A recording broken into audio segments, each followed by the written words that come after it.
ಚಿತ್ರದುರ್ಗದಲ್ಲಿ ಒಬ್ಬರು ಮೋದಿ ಅವರಿಗೆ ಚಪ್ಪಲಿಯಲ್ಲಿ ಹೊಡಿಬೇಕು ಅಂತಲೂ ಹೇಳಿದ್ದಾರೆ.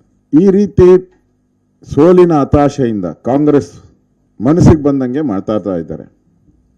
ಅವ್ರಿಗೆ ಕ್ಯಾಂಡಿಡೇಟು ಸಿಕ್ಕಿಲ್ಲ. ಎಲ್ಲ ಮಕ್ಕಳನ್ನ, ಮರಿಮಕ್ಕಳನ್ನ, ಸೊಸೆಗಳನ್ನು, ಬಾಮೈದ್ಯರನ್ನು ಎಲ್ಲ ನಿಲ್ಲಿಸಿದ್ದಾರೆ. ಇಡೀ ಕಾಂಗ್ರೆಸ್ ಇವತ್ತು ಈ ಸೋಲಿನ ಭಯದಿಂದ ಈ ರೀತಿ ಮಾತಾಡ್ತಾ ಇದ್ದಾರೆ ಅನ್ನೋ ಮಾತುಗಳು ಜನರ ಬಾಯಲ್ಲೂ ಕೂಡ ಬರ್ತಾ ಇದೆ.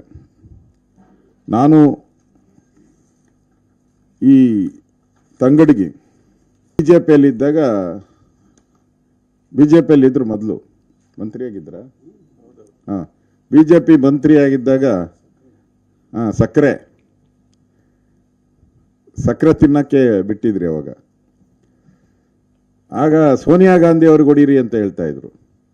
ಬಿಜೆಪಿಯಲ್ಲಿದ್ದಾಗ ಸೋನಿಯಾ ಗಾಂಧಿಗೆ ಹೊಡೀರಿ, ಈಗ ಕಾಂಗ್ರೆಸ್ ಇದ್ದಾಗ ಮೋದಿಗೆ ಹೊಡೀರಿ, ನೆಕ್ಸ್ಟು ಜನ ತಂಗಡಿಗೆ ಹೊಡೀರಿ ಅಂತ ಹೊಡಿತಾರೆ. ಈಗ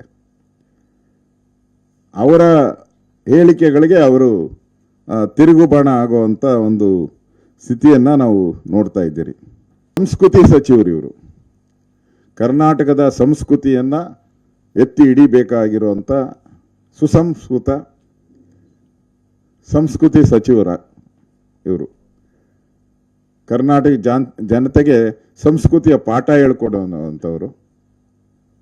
ಅಂಥವ್ರ ಬಾಯಲ್ಲಿ ಎಂಥ ಸಂಸ್ಕೃತ ಬರ್ತಾ ಇದೆ ಇವ್ರ ಬಾಯಲ್ಲಿ ಅನ್ನೋದನ್ನ ಜನ ನೋಡ್ತಾ ಇದ್ದಾರೆ.